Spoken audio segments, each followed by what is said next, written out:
All right. Hello, everyone, and welcome back to another edition of The Less Stressed Life, where our goal is to teach exhausted and burnt out adults the truth about adrenal fatigue so that they can get their health back quickly.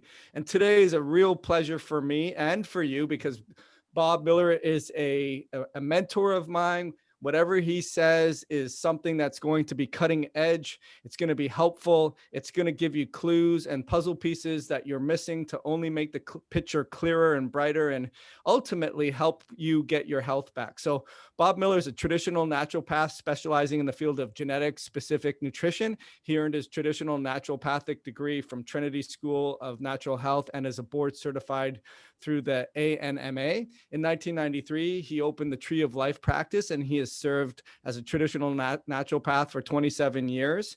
For the past several years, he has been engaging in exclusively with functional nutritional genetic variants and related research, specializing in nutritional support for those with chronic Lyme. He's an educator, a researcher, a nutritional supplement formulator, genetic and software creator, and ultimately a passionate guy to interview to get some insight. So, Bob, thank you so much for being here today. I really do appreciate it. Oh, it's my pleasure. We always have fun talking about this stuff, geeking out, as we say, and trying to figure out these pathways that are so important, particularly with the changing environment that we're in and the changing health challenges we're in.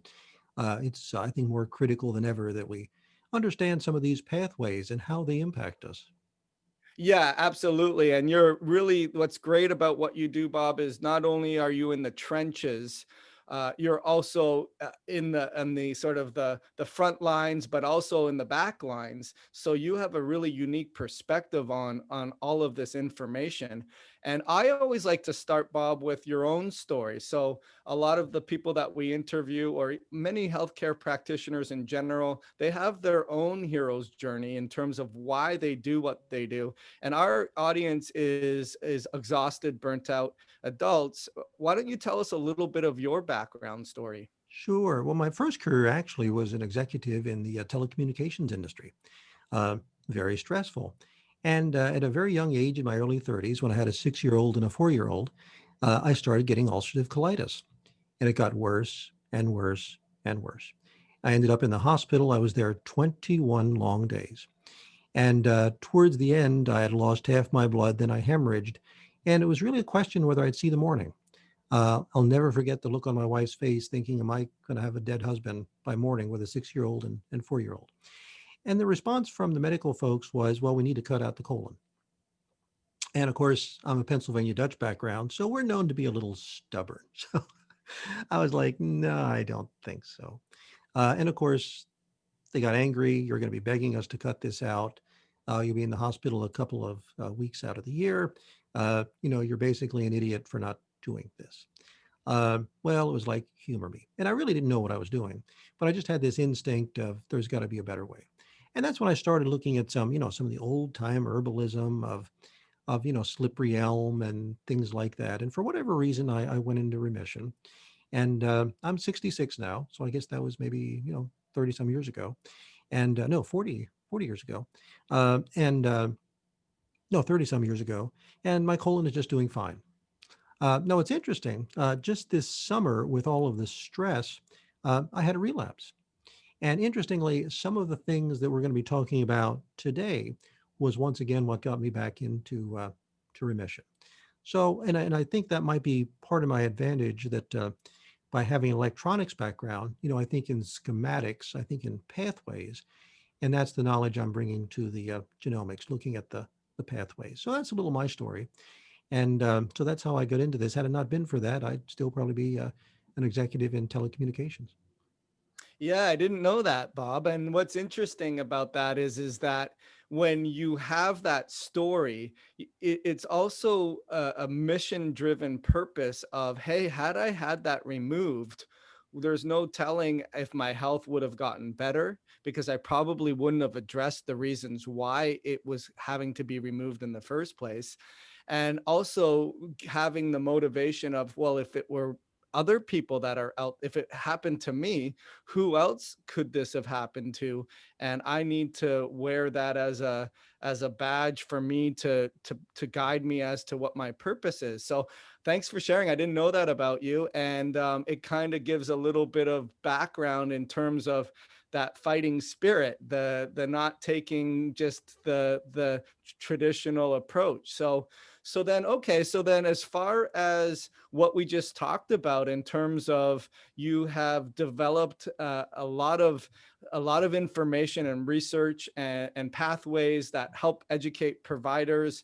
And as you know, we are exhausted. You mentioned 2020 has just been a crazy year with so many things going on between the elections and the protesting, not to mention the virus. And so you've come up with a really amazing breakthrough in how the NOx enzyme and what cycle you call it, and how that relates to adrenal function. So why don't you give us sort of the beginning, middle, and end on where you are and where you've come from on that whole pathway? Sure. Yeah, we've been researching for years, and I believe some of these last things we found may be the most significant.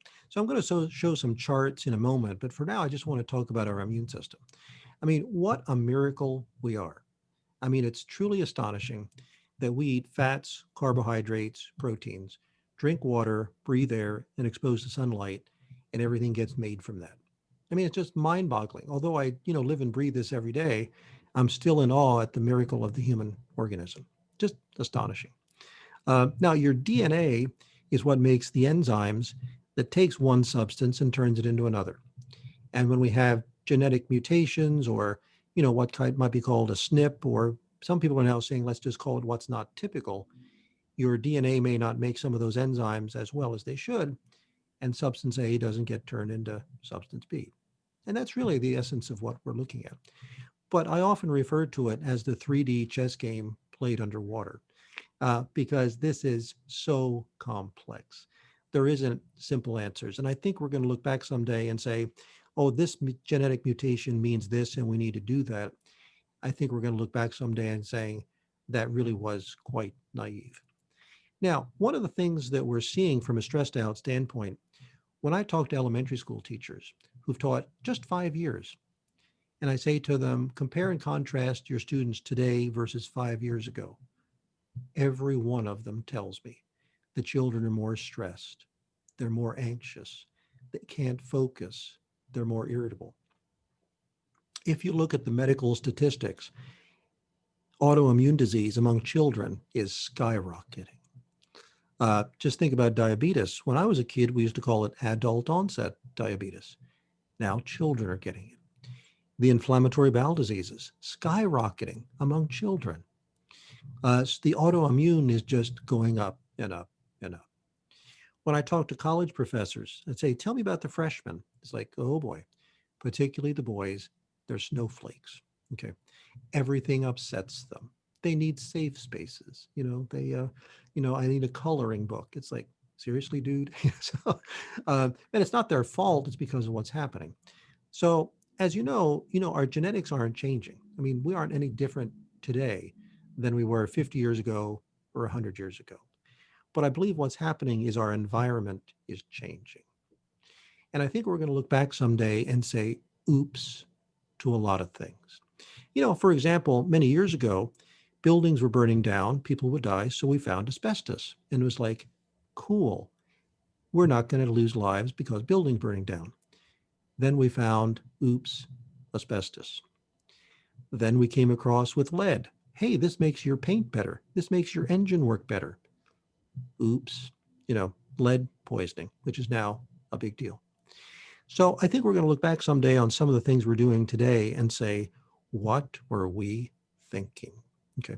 For example, we give our animals growth hormones so they get fatter faster, and we can make more money. Woohoo. However, that gets passed on to us. And we'll talk a little bit about mTOR and autophagy and how that increases mTOR, which is inflammatory. When I was a kid, we had the milkman came with glass jars, glass bottles. Now everything's plastic. And those plastics, as we all know, are xenoestrogens. So what's happening? Again, when I was 12 years old, the girls I went to school with looked like little girls. We know what they're looking like today. And we're seeing that, male fish and frogs are getting ovaries. And, 10% of the population has always been gay, but the transgender sexual dysphoria is just going through the roof. When I talk to college professors, they'll say there's such a dramatic increase in the students who don't call me he or she, call me we, they, or them. So we're doing that. Then we're using glyphosate. And glyphosate, if you listen to Stephanie Seneff, she talks about how that is impacting glycine. And that's needed in a process where we make something called heme, and we can get into that a little bit, but that is needed for detoxification, for turning our sulfites into sulfates and your cytochrome P450 phase 1 detox. So we're putting glyphosate on everything. And of course, the makers of it said, not a problem, this is safe. Now we're finding, oops, okay. And the same way with our polyester clothing, 92% of the American water supply now has xenoestrogens from our polyester clothing, xenoestrogen. And then we're genetically modifying our foods, and we're processing our foods, taking out all the nutrients. And then, one of the ones that's controversial, and that is electromagnetic fields from our cell phones and our Wi-Fi. When people pick up their cell phone, like, well, this is ridiculous. This can't hurt anything. I don't feel anything. Okay. And the reason they don't is because it's a very low level. But this is a question, not a statement. We're going to have to see, without doing any experiments, is 24/7, 365, year after year, EMF having an impact on us. And if we have time, we can get into that, because what it does, it pushes more calcium into the cells that can combine with nitric oxide to make something called peroxynitrite. So I believe we have to look at, again, our children, now that they're in school, in some of their schools, they've got Wi-Fi in the ceiling, they've got their iPads. When I was a kid, we used to go play in the woods and slosh around in the stream. Now they're playing with their computers, constantly being exposed to Wi-Fi. I hear horror stories of kids putting their cell phones under their pillow because they want to hear if a text message comes in. I think we're also going to look back someday on, Bluetooth in our ears. It's like, what are we thinking? Putting radio transmitters 6 inches from our brain, And then, nobody wants to stink, so we use antiperspirants. Well, guess what? They're made out of aluminum. I think someday we're going to look back and say, what were we thinking? Smearing aluminum into our armpits. Because aluminum upregulates inflammation. It downregulates making something called tetrahydrobiopterin for BH4. And if we don't have enough of that, we're depressed. So how many people are wired, tired, anxious, and depressed? Way too many. And I believe what we've done is we've done this to ourselves. So why do some people seem to be okay and others not doing well? Well, I believe that the people who are not doing well in today's environment have genetic mutations that wouldn't have mattered 50 to 75 years ago, but matter today.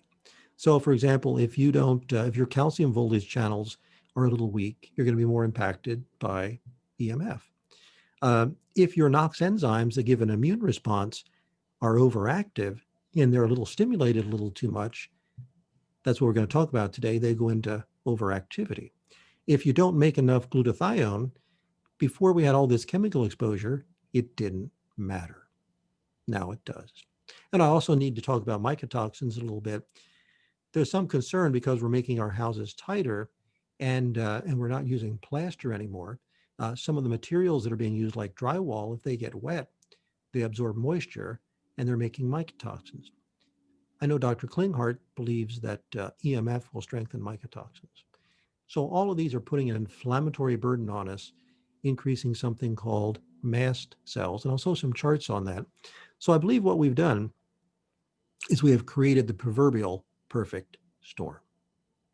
And purely speculative here, but there is some thought that if COVID would have hit 50 years ago, we might be having a not so nice flu season versus pandemic, because the what's taking people out with COVID is not just the flu, it's the cytokine storm, which is exactly what we're going to talk about today. So I am getting a little concerned that inadvertently, or maybe without enough caution, we've done some things to our environment that have really harmed us. And by the way, I'm not some, tree hugging hippie that's, but I think we have to be solid scientists here and recognize that we've done potentially some things that cumulatively might be having an impact on us, and then harming those who have genetic weakness that, again, some of the children that are autistic today, we have to ask the question, had they been born 50 years ago, what would they be like? I would hypothesize they might be high strung, high spirited, not autistic. I mean, I can't think of any other reason why we would see autism going from 1 out of 1,000 to maybe 1 out of 45, looking like it's going to increase, because nothing's changed genetically. We're no different today than we were 50 years ago, but we are exposed to much more toxins. And I think we're going to look back someday and say, oops. And hopefully we'll be wise enough to start making some major changes, because I am a little concerned what's going to happen to us. I just had a client the other day who said they went to get their teeth cleaned, and their dentist said, we can't believe it. We are seeing so many people with chipped teeth and jaw problems because they're clenching their teeth. Everyone's in a state of anxiety. And you had mentioned earlier, just turn on the news for 10 minutes and people are really becoming unglued over everything. And, there's and I don't want to make any political statements other than that, political sides used to, argue policy, but still go out to dinner together. Now it's like, I want to hurt you. And, the political differences, the racial differences, the cultural differences, they just seem to be colliding where everyone is just more angry, more sensitive.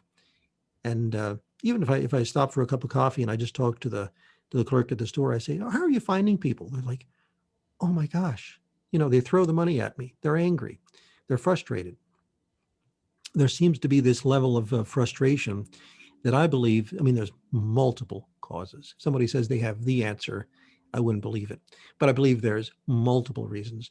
Primarily, we're increasing our mast cells, we're increasing our histamine, we're increasing our dopamine, we're increasing our glutamate in our neuroinflammation.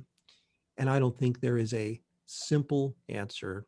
If somebody says it's this thing or this SNP, it might be a factor, but I'm afraid that this is multifactorial, many, many factors coming together. And I wish there was easy answers, but I don't think we have any of those. But we have to look at all of the causes and try to start addressing this piece at a time, or I'm afraid that this could continue to be a downward spiral. So after that, are you ready to get into the pathways? I am. I just want to make one comment, which is just more of a testament to you, because you bring it into such an ease. Is a very complex subject, and there are, like you said, 3D chess game played underwater. And Bob, you really have a gift in terms of bringing it into a very understandable, almost like, how do we not know this kind of way? Like, it's like putting it right in front of us. Like, yeah, all the things that we say oops for, it's almost like crazy that we're doing such blatantly harmful things. No, number one. The other thing I have to notice about you is just the ability to not crystallize it, but not be overwhelmed by it, because it's disconcerting. And it gets to the point where even if you're not a tree hugger sort of way, you get concerned that you can get past that point of no return. And that can be very, very overwhelming. And I think it's a lesson for exhausted, burnt out people to bring a energy about it where that's part of the protocol of putting everything together and customizing a recovery program, which we can talk about once you go through the cycles, so that you maybe tell us a little bit about, okay, now that we know about this, what can we do about this? And one of them is just how you conduct your own pulse, your own way of not being overwhelmed by it. So kudos in a lot of ways. So why don't you give us the understanding of what we know about how the NOx enzyme and the stress response has so many multi layers to it? Absolutely. Well, what I'd like to do, I'm going to do a screen share here. And what I'd like to do is I'd like to share a screen here that, and you're seeing the screen okay there? Yeah, we can see it. Okay. So what you'll see here in the dead center, and I'll try to draw here if I can. Let me get my drawing tool here. There we go. So right here in the center, there's an enzyme called NOx, NADPH oxidase. And I've been talking about this for a long time. And the reason I've been talking about this for a long time, I believe it's central to what is occurring with so many things that we're seeing today.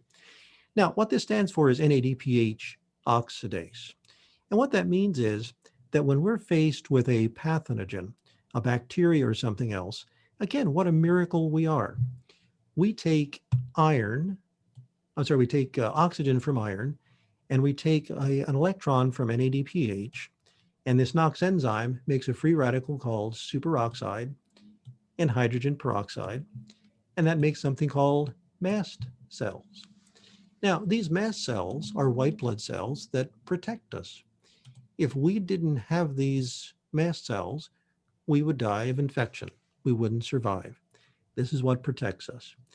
Then these mast cells say, okay, I'm going to make some what are called cytokines, inflammatory molecules, and I'm going to make some histamine, and we're really going to kick up a fuss here, and we're going to kill this pathogen. And again, if we didn't have this, we'd die of infection. So this is not bad.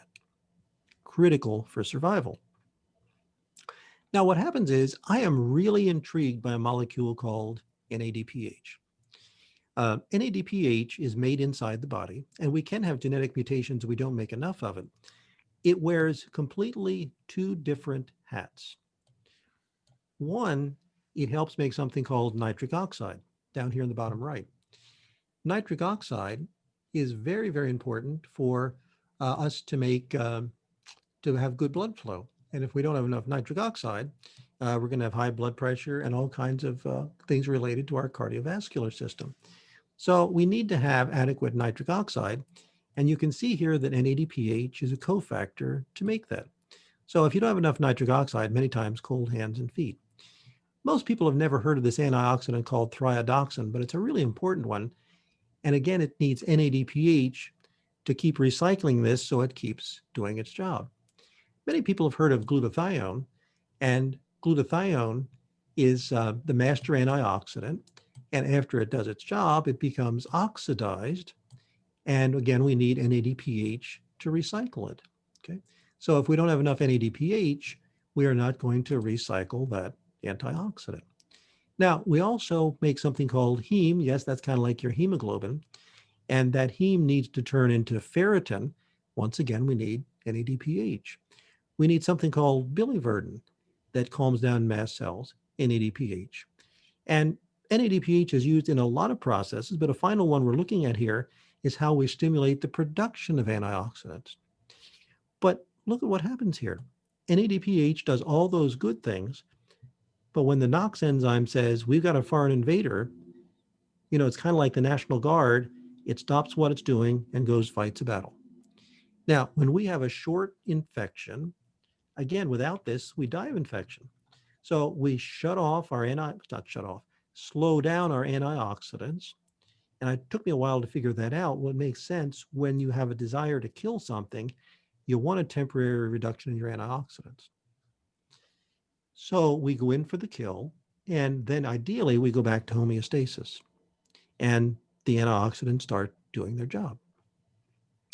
But if you look at this chart here, you'll see that EMF, sulfites, dopamine, homocysteine, something called aldosterone, air pollution, and I'm hearing from so many of my clients in California who are struggling from the air pollution, glutamate, the iron, something called oxalates, high histamine, and upregulated mTOR all stimulate this excessively. So we make superoxide, we make hydrogen peroxide, we make mast cells, we make cytokines, and we make histamine. Now, so many people have high histamine problems. And if someone's interested, they want to hear an entire lecture on histamine. If you just go on YouTube and search Dr. Jill Carnahan, who's extremely well known, we've done a couple of interviews. And we just did a whole interview on histamine where I go through all the problems with histamine. It was done in, it would have been done in late September or mid-October. So this histamine has to be broken down. So there's a molecule called cortisol that is made by the adrenal glands, and it actually comes from progesterone. So if we're low in progesterone or have a genetic mutation that we don't convert progesterone to cortisol, or the adrenal glands are weak, we don't make enough cortisol. It's not on this chart, but cortisol also turns into cortisone, which is anti-inflammatory. That's why people sometimes take prednisone. Cortisol inhibits histamine. So this is why so many people are in adrenal fatigue, because they're just making so much histamine, and we'll get into that. There's also an enzyme called dynamine oxidase that breaks down histamine. People can have mutations on this dynamine oxidase if they don't make enough of that. And then sometimes people think, well, I need to be healthy, so I'm going to start eating some healthy foods like kombucha and miso and sauerkraut. They're all high histamine foods. So if you have some difficulty with this enzyme and you start eating high histamine foods, you can actually make things worse. I hate when that happens, when somebody thinks they're making dietary changes to feel better and they feel worse. Then there's an enzyme called histamine N-methyltransferase that clears histamine. You can have genetic mutations on here. Or we need a cofactor called SAMe that's part of methylation. And if we don't have enough SAMe, it doesn't matter whether this gene is mutated or not, we're not going to clear the histamine. And then when we make mast cells, that will actually inhibit histamine. And then finally, there's a process called glucuronidation that clears histamine.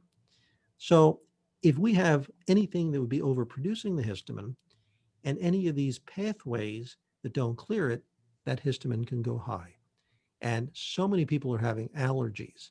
And people tend to think of histamine as just runny nose, but it affects the mental state. It can be excitatory. It can affect the cardiovascular system. It can affect the digestive system. Back to my original question, what was my health challenge? I just found out recently I had high histamine. Then there's also, I'm very excited about this, there's an enzyme called HDC, histidine decarbolase, that turns an amino acid called histidine into histamine. And lo and behold, that's why I had my flare this summer. I had upregulated HDC. So I started doing some iodine, did some things to convert, not allow testosterone to go into estrogen, started drinking some green tea and reducing some of the high histidine foods. And within days, I went back into remission again. Probably induced by stress, by everything that was occurring. And then the MAOA gene can be difficult as well, mutated that we don't clear the histamine. Now, we used to think that, histamine was allergies and let's just take some antihistamines and all will be well. However, I do have a little concern when you take an antihistamine, because one of my questions is, well, if you block it, that's what they do, they're blockers. Where else does it go and what does it do? So we might put a roadblock up and it may just go somewhere else. So antihistamines are fine, but interestingly, long-term use of them depletes the DAO enzyme that breaks down histamine. Hate when that happens. Now, here's what's really exciting here, Dr. Rosen. And this was all based upon peer-reviewed literature. We didn't make this stuff up. That when we make histamine, it will come back and it will stimulate an enzyme called renin. And, if anybody's ever studied medically, they know it's the RAAS system, where renin stimulates something called angiotensin 1, angiotensin 2, and then aldosterone. And renin is stimulated by high glucose, free radical called superoxide. We've already spoken about mast cells and histamine, dopamine or testosterone. All of those will stimulate this. Angiotensin 1 and 2 are inflammatory and vasoconstrictive. There's an enzyme called ACE2 that takes these and puts them into something that is anti-inflammatory and vasodilative. Aldosterone will cause you to hold on to sodium, excrete potassium. And then this angiotensin 2 will stimulate interleukin 6. I am really stunned by how many things interleukin 6 will cause. Now, it's modulatory, so it can have some benefit, but again, in excess, it's a problem. Interleukin 6 is behind depression, suicidal ideations, diabetes, dementia, and the list goes on and on. Oh, inflammatory bowel disease is all created by excess interleukin 6. But look what interleukin 6 does. It stimulates the NOx enzyme. And then, whoa, the NOx enzyme stimulates interleukin 6. So one of the things we're looking at is, do people have genetic mutations in renin? And when they do, they're actually gain of function, that they go faster. I'm very concerned with mutations in ACE2. And what I'm finding in our consultations is that when people have mutations in ACE2, which is lack of function, we're not turning these inflammatory vasoconstrictive molecules into anti-inflammatory vasodilative. Now, what's interesting, COVID comes in using ACE2. And so consequently, that's why for some people, they get COVID. They didn't even know they had it. Other people had mild symptoms, and other people are gasping for breath and dying. Likely multiple causes. And I'm not saying this is all of it. But if ACE2 is already weak, COVID comes in, we could theoretically be making more interleukin 6 and NOx. And there is literature out there that the cytokine storm, not COVID itself, but the cytokine storm, is related to upregulation of NOx2. And interleukin 6 plays a role. Now, bradykinin is also getting into that. And I don't think we'll have time for that, but ACE2 also breaks down bradykinin. So it's like interesting. So as COVID comes in and weakens this ACE2, that creates a problem. So we've got histamine stimulating this. Then as we stimulate the NOx enzyme, we make superoxide.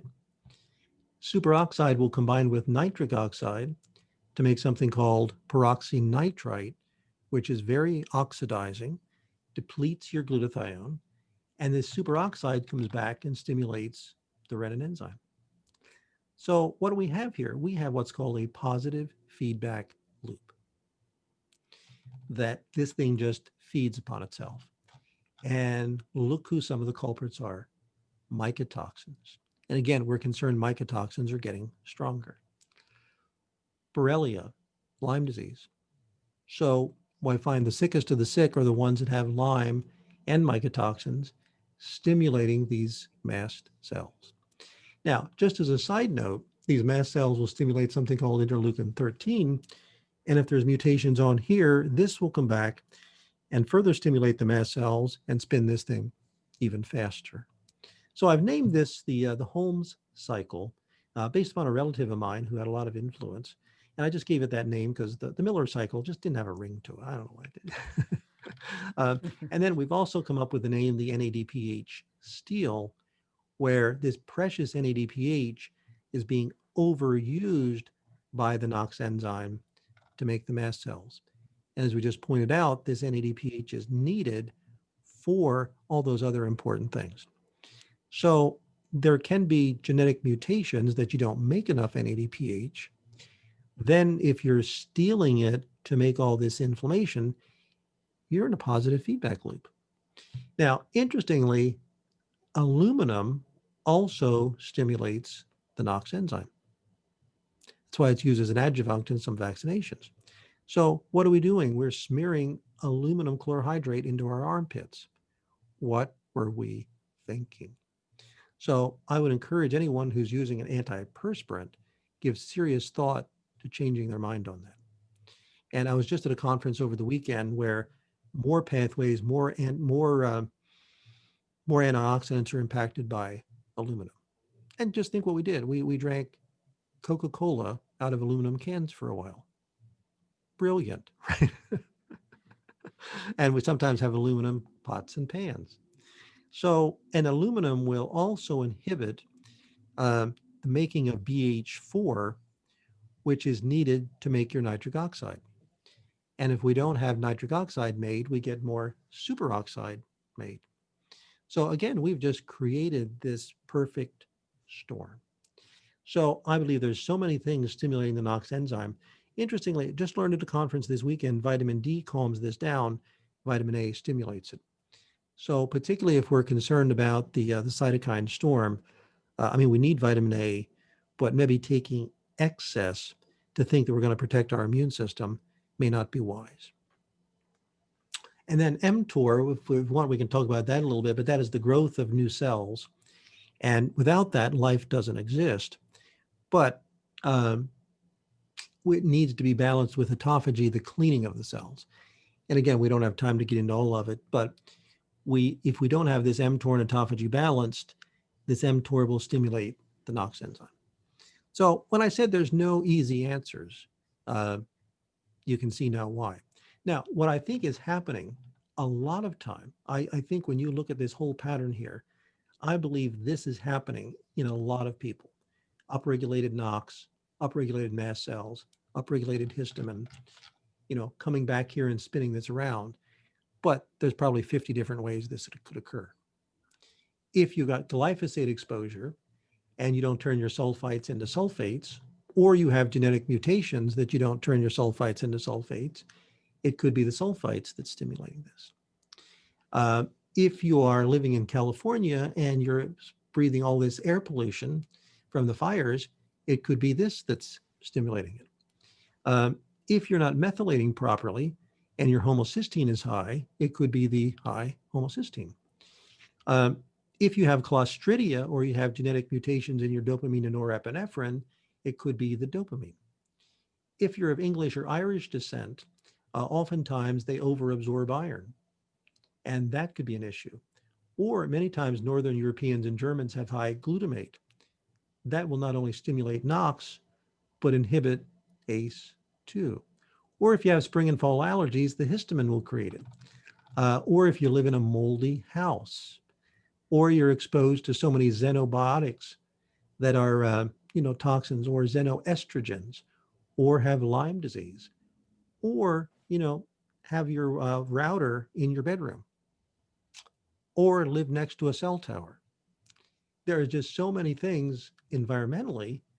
Then if you have genetic mutations in ACE, if you have genetic mutations in HMOX that calm this down, if you don't make enough superoxide dismutase, if you don't make enough glutathione, if you overproduce histamine from histidine, or as we showed earlier, have weakness in any of the pathways that clear histamine, those can all be contributing factors.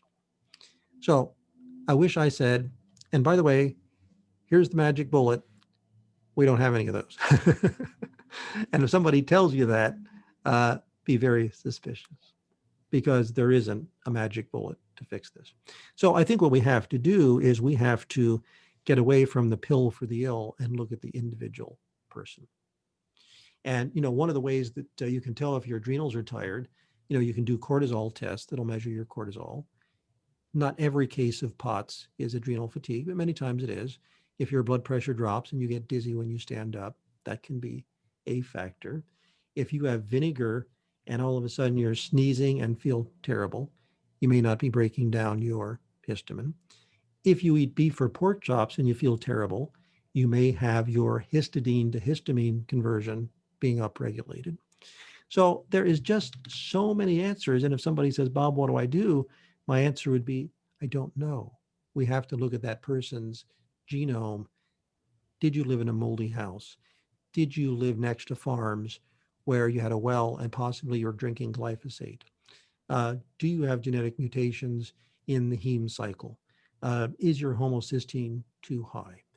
Those are all the things that I think health professionals need to be looking at because we don't have simple answers. And unfortunately, we can try to do things that we think are helpful, and they can actually be harmful. So sometimes when people are inflamed, it's like, well, I need glutathione, so I'm going to take some N-acetylcysteine. Well, if you've got genetic mutations here or mycotoxins that inhibit it, that cysteine can actually be inflammatory. So then we think, okay, I need some glutathione. So master antioxidant, can't do any harm there. If you don't take your oxidized glutathione back to the reduced because of NADPH deficiency, hold on to your head here, Dr. Rosen. the glutathione will combine with oxygen to make superoxide, nitric oxide to make peroxynitrite.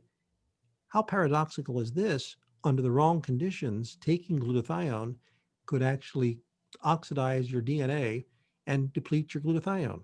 So you think you're doing good taking glutathione, and you're actually backfiring. And then there's a big trend towards NAD. So, you'll hear lots of podcasts on NAD, the youth molecule. Absolutely true. It supports your PARP enzymes. It supports mTOR versus autophagy. It helps you make your antioxidants. But if you've got mutations in NQO1, you can be stuck up here, which is inflammatory. And a hypothesis I have, which I think we'll find to be true, if you take too much NADPH or make too much NADPH, well, this is upregulated, you can feed the inflammation because this wears two hats. I often speak to physicians who do NAD infusions. And for some people, it's like, oh my gosh, best thing I ever did. And other people will say, the worst thing I ever did. Same with glutathione. Best thing I ever did, worst thing I ever did. Same way with methylfolate. People see I have MTHFR. Oh my gosh, I need methylfolate. If you don't have enough NADPH, methylfolate is actually inflammatory and excitatory. So we can backfire so many ways. And we talked about, fermented foods. People think I'm going to rebuild my gut with fermented foods. But if they already have high histamine and they don't have enough DAO, the fermented foods backfire. And then finally, sometimes people say, well, I'm going to eat healthy. I'm going to do smoothies. I'm going to do spinach, kale, and beet smoothies. And they're very high in oxalates. And if you have a leaky gut and you don't break down the oxalates, you've just made yourself worse by eating healthy. So that's why we call it the 3D chess game played underwater. No easy answers. And that's why I believe health professionals need to be measuring the DNA, looking where there's potential, and the key word is always potential weakness, and trying to step in and support it so that we can, bring homeostasis back so we don't make the mast cells, the histamine, the superoxide, deplete our glutathione, wear out our adrenals, jack up our glutamate. And then finally, when we have inflammation or infection, that can inhibit your glutamate to GABA conversion. Glutamate's what makes you intelligent, highly motivated, go-getter. GABA's the don't worry, relax, be happy. But when we have inflammation or infection, or mutations in the GAD enzyme, or deficiencies in B6 and magnesium, many things can go wrong here, not just SNPs. I'm not just a SNP guy that, the SNPs is everything. If you've got mutations and you have B6 deficiency and magnesium deficiency, it's not going to work. But you could have no SNPs at all. Perfect. But if you're depleted in B6 and magnesium and you've got inflammation or infection, that GAD enzyme, it doesn't matter whether you have perfect SNPs or not, it's not going to work, and that glutamate's not going to turn into GABA. So am I all about the SNPs? Yeah, but you got to look well beyond that. It's not just whether you have SNPs. Do you have the cofactors? Is it being overwhelmed? Is there anything that's suppressing it? So it makes it so complex. So that's why saying I need to take this nutrient based upon this SNP is flawed. We've got to look at a much bigger picture than that. So I believe what we're seeing today, why people are so stressed out, is we've got excess glutamate, we've got excess histamine, and we have excess dopamine.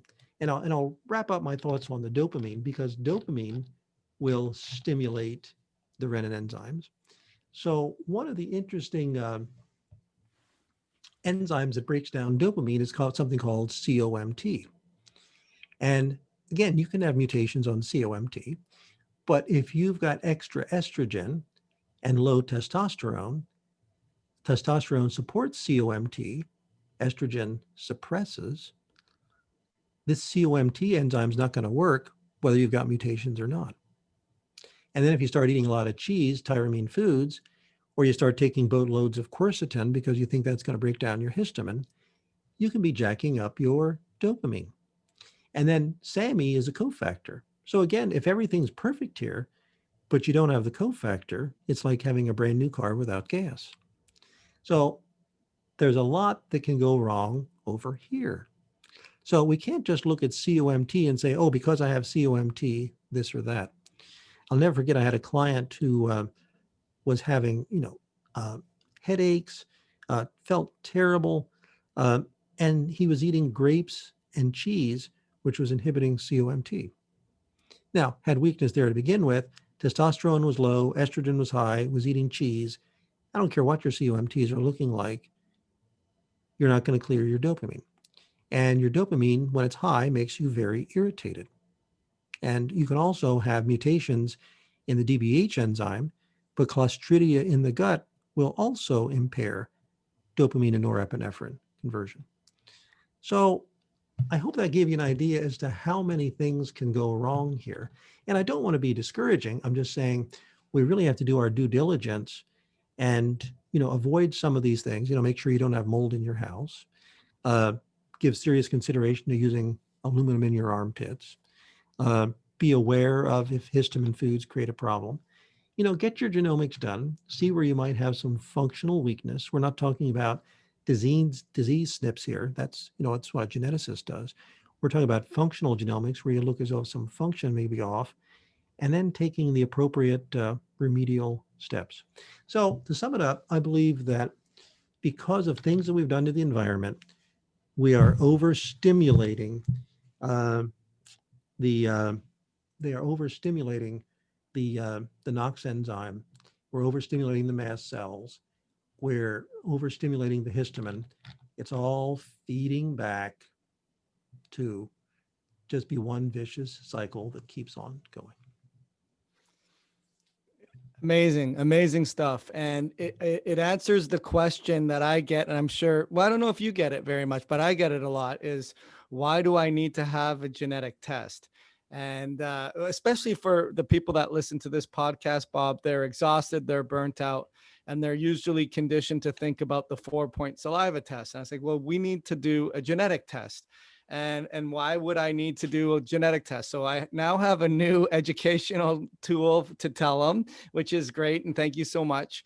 Okay. So then as far as these perfect storms go, and you have these feed forwarding systems and all of these variables that can really just continue to cause the fill in the blank problem where the person is exhausted. And these are really the worst of the worst that we're talking about. As you know, as you're very familiar with, the people that come to consult with you now are the ones that nobody else is helping. And they are filled with so many of these variables. So I guess the question would be, which is going to be a difficult answer, is what do we do about it? And obviously you get a genetic test and you see where your potential weaknesses are, where your functional genetic test interpretation, and you've created software that can help the clinician to be able to highlight some of these areas that are the perfect storm that no one else is looking at, that they haven't considered, and they think that the supplement is the one size fits all. And just as there's a feed forwarding system and perfect storm of things that go bad, there's hope.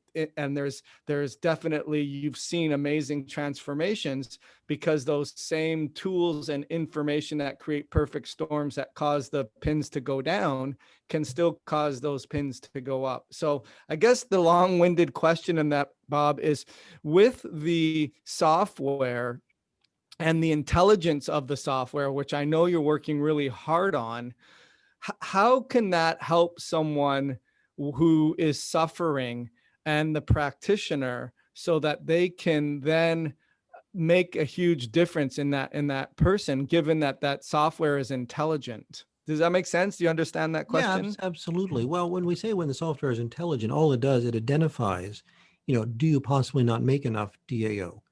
Which pathway that clears histamine may not be as robust? You know, do you need to support the ACE2 enzyme? Do you need to give the person superoxide dismutase? So, when I often, look at people's genomes, I'll say, well, you don't look you're like that hard to figure out. And they'll say, you're the first person that said that. Well, and my answer is, well, I have an unfair advantage. I'm looking under the hood. And unless you're looking under the hood, you can make some very nice guesses, but that's all you're doing. And you can do some anti-inflammatory things, and they may or may not work. But I think we're now at a point that we have to pinpoint and zero in exactly where we need to go. And that's the advantage of looking at the functional genomics. Right. And also too, Bob, I'm listening to some of your old or not old, older in terms of your training for practitioners and some of those modules. And I remember some of your sayings in terms of it depends when you talk to your consults, do they want to be a little more aggressive? Do they want to put a full court press on it? And I think it really necessitates a full court press in all ways in terms of understanding the entire clinical picture, and you're multitasking. It's not just a matter of taking methylfolate. It's understanding that EMFs, no matter what your gene SNPs are going to constantly be stimulating that home cycle. Knowing that inflammation is going to sedate so many things that are going to cause that home cycle, so that's going to be important. And just understanding that as a practitioner and someone who's listening to this, it really behooves you to understand your genetics, number one, and how the environmental, because you put a really nice chart together where it shows certain epigenetic or environmental things that will make that pathway work better or worse. And really it's, so I guess the question I would have to you is, how do you decide when you're working with your really toughest of the toughest case, how many things you do to full court press the issue? Well, and that varies. One of the things I find interesting is that people are all over the map. I mean, I see people that are taking 20 supplements and they have no problem with that. And if I suggest, 3 to 5, they're like, okay, cool. And then there's other people that they just freak out if you say you need to take more than 3 pills a day. So it's interesting. You have to kind of get a feel for the person, how aggressive they want to be. And, again, I'm not a mental health person, but I believe there are some people that have psychological blocks to getting well. And there's just some people that'll just self-sabotage, and it's like, let's not bother. But then there are people, it's like, hey, I want to do whatever it takes. I want to get well. Tell me what to do. So when I train doctors on this, I often say, let me tell you what's harder than knowing what to do, what the person will comply with. And so I'm sure you're aware of that as well. Some people are like, hey, I'm in, whatever I have to do. And others are like, well, let me just try this one thing and one pill and see what happens. And that didn't work. And then it's like, oh, this doesn't work. So I'm going off to the next thing. And so anyway, you have to, I still think it's harder to figure out what the person will do than what we need to do. But there's no easy answers to that. Some people want to do everything they can. Others are just going to fight you tooth and nail every step. And it's like, well, this isn't going to work. Yeah, it's an amazing tool, that, or just the whole way that you look at it and educate providers. It's changed my life in the way that I practice. So I want to thank you for that. I look at priorities and I look at removing expenses. I use the analogy, Bob, of income and expenses. And if I'm a business consultant and we're looking at having you have a higher bottom line, it's much easier to stop the bleeding, if you will, and get the things that you're unnecessarily spending income on. And that just in and of itself will give you a little more disposable stuff. And then if you want to play on the other side of the coin and support a little bit more of an income, then we can do multitasking like that. So just want to thank you for that. I think it's an invaluable tool. I really feel it's ahead of its time, and hopefully more and more practitioners and patients alike will use the information, because really it is the sickest of the sick, and it is only getting worse. And there's a lot of hope in that what you've learned and what you've taught can really, really be helpful. So Sure. before we share how we can get in contact with you, Bob, I always like to ask my guests a parting question. And that question is, okay, what would the wiser sage like Bob tell the younger, naive, bright-eyed, and bushy-tailed Bob what he needed to do to be able to help his health accelerate or have more energy or just have a healthier way of living that could have maybe springboard or avoided some really hard times, what would you tell that, Bob? Sure. Well, spend a little more time relaxing and playing. That'd probably be the big one. I found that probably I was a little too intense over the years and didn't spend enough time relaxing. But also, I wish I would have known this stuff sooner because I probably did shoot myself in the foot sometimes doing some of these things that we just didn't know about. But for me personally, it would have been spend a little more time playing with the kids, chill out just a little bit more. But hindsight's always 2020, as they say, I guess. Yeah, well, probably too much glutamate going on there back in the day. Would have had to A tell the younger Bob how to clear glutamate out a little quicker, little bit. perhaps. Yeah, I do have a genetic predisposition to higher glutamate. But on the other hand, that's what's allowed me to connect the dots. So, Right. Yes. And that's a good point in terms of the bell-shaped curve and understanding that it's not, the knock cycle is not bad. It's necessary for survival, but too much or too little of it is the chronic problem of health problems. So, okay. So if I'm a provider, why don't you share with us, and also even if I'm not a provider and everything you said makes sense, how do we get in contact with you, and what do you offer in terms sure. of education? Well, the for the practitioners only. If you're a licensed practitioner or a certified practitioner, you can go to DNA supplementation.com, and you can request a 30-day free trial and try it out. Now, also on that website, there's a course, a certification course. First couple of modules are free. So this isn't for everybody. This is not for the faint of heart. If somebody wants a 2-page report that tells you what to do, uh, this isn't it. So this is for the very serious practitioner who wants to learn, wants to dig. If anybody has any questions, Yvonne Lucchese is my executive director. We didn't talk about the supplements, but the supplements we recommend is functional genomic nutrition. And again, this is for practitioners only. This is not available to the public, so that's where they can go. If anyone wants to get a hold of our office, I don't have the contact information there, but it's just tolhealth.com. But also, you do this work, and I'd highly recommend that people contact you if they want to do this as well, because there's only one of me, and I can't always see everybody that wants to do this stuff. So that's why I'm training doctors. So if you are a physician or a chiropractor or just even a health coach, you can do this work. But and when I say work, I mean it. It's not a plug it in and it tells you what to do. So if somebody's looking for, gee, this software will just tell me what supplements to give, um, don't bother. This is for the person who's very serious, is willing to study, wants to dig into this a little bit. And although we're trying to make the software easier to understand all the time, it's still for the practitioner who wants to dig into it and do some hard work. Yeah, there's a learning curve for sure. But like you said, just in before we even got started, there's new discoveries all the time. And it just are those aha moments. And I'm sure like some light bulbs go off in your head and think about that older, difficult client that you didn't have that piece of the puzzle for. And now it just makes everything so worthwhile, especially when you see their life turn around, and their life does turn around, which is awesome stuff. So, Bob, thank you so much for being here today. I always learn so much when I hear from you. It makes me feel like I'm ignoring certain parts of the pathway planner. Now that I see that, though, I'm like, okay, I got to go back up into there a little bit more. But that's awesome information. I think that the listener is going to get so much out of this today.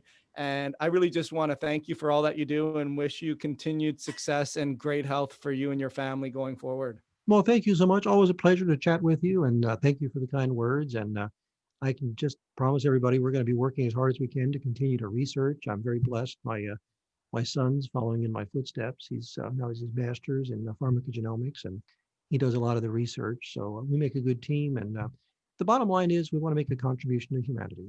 That's what we want to do. So thank you. It's been a pleasure. Thank you.